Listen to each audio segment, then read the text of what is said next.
पूरे देश में धर्म के नाम पर भारतीय जनता पार्टी एक वोट बैंक बनाना चाहती है। यहाँ पर जात पात का राजनीति कर रही है, जबकि ओबीसी यहाँ 50%, पूरे देश में 50% ओबीसी है। जब जब उनका वोट का समय आता है तब धर्म के नाम पर सिर्फ वोट बटोरने का काम करता है और बैकवर्ड को आगे करके पूरा फॉरवर्ड लोग राज करते हैं। 22 तारीख को जिस तरह से राम राज मनाया गया पूरे देश में, उसका फर्क गिरेगा राहुल गांधी के ऊपर या फिर नहीं? राम भगवान प्राण प्रतिष्ठा सिर्फ ये नाम है, हम भगवान को ही मानते हैं। जहाँ राम भगवान का प्राण प्रतिष्ठा हुआ है, कांग्रेस सरकार ने ही वहाँ का ताला खुलवाई थी और कांग्रेस सरकार जो कर गई वो शायद मोदी सरकार कभी नहीं कर पाई। अब की बार राहुल जी की सरकार केंद्र में बनेगी, इसमें कोई दो राय नहीं, जनता सब समझ चुकी। Sponsored by Gemini Circus.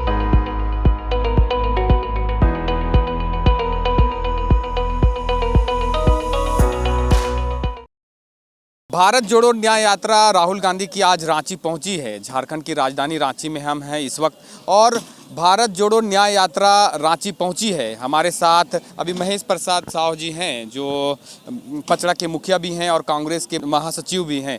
तो क्या कहेंगे आज जिस प्रकार से भारत जोड़ो यात्रा का न्याय यात्रा राहुल गांधी की आज रांची पहुंची है, क्या कहना चाहेंगे उस बारे में? देखिए, आदरणीय राहुल गांधी जो भारत न्याय यात्रा का, जो भारत जोड़ो यात्रा का जो कार्यक्रम चलाए हैं, वह सराहनीय कार्य है, क्योंकि पूरे देश में धर्म के नाम पर भारतीय जनता पार्टी एक वोट बैंक बनाना चाहती है और पूरे देश में गरीब चरम सीमा पर है, बेरोजगारी चरम सीमा पर है और यहाँ पर जात पात का राजनीति कर रही है, जबकि ओबीसी यहाँ 50%, पूरे देश में 50% ओबीसी है। लेकिन ओबीसी को जो अधिकार मिलना चाहिए, ये मोदी राज में कोई अधिकार नहीं मिल रहा है, सब अधिकार छीन ली जा रही है और धर्म के नाम पर सिर्फ जब जब उनका वोट का समय आता है तब धर्म के नाम पर सिर्फ वोट बटोरने का काम करता है और बैकवर्ड को आगे करके पूरा फॉरवर्ड लोग राज करते हैं। तो नहीं लगता आपको कि जिस तरह से 22 तारीख को जिस तरह से राम राज मनाया गया पूरे देश में, उसका फर्क गिरेगा राहुल गांधी के ऊपर या फिर नहीं? नहीं, ये जो कार्यक्रम चल रहा है उसका फर्क ज़बरदस्त पड़ेगा, पूरे देश में पड़ेगा, क्योंकि 22 तारीख का जो कार्यक्रम हुआ है राम प्राण प्रतिष्ठा, राम भगवान प्राण प्रतिष्ठा, सिर्फ ये नाम है, हम भगवान को ही मानते हैं। वह जहाँ राम भगवान का प्राण प्रतिष्ठा हुआ है, कांग्रेस सरकार ने ही वहाँ का ताला खुलवाई थी, कोनो मोदी सरकार नहीं खुलवाई थी और कांग्रेस सरकार जो कर गई वो शायद मोदी सरकार कभी नहीं कर पाएगी।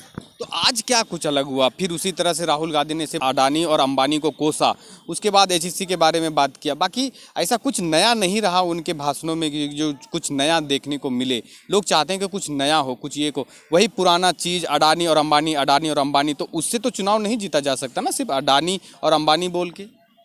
देखिए, जनता अब इसका फैसला करेगा। लोकसभा चुनाव सामने आ रहा है, अब फैसला जनता के हाथ में है। जनता समझ रही है कि हमें क्या करना है और अब की बार राहुल जी की सरकार केंद्र में बनेगी, इसमें कोई दो राय नहीं है, जनता सब समझ चुकी है। चलिए, ये महेश प्रसाद साहू हैं जो पचड़ा के मुखिया भी हैं और हजारीबाग कांग्रेस के महासचिव भी हैं।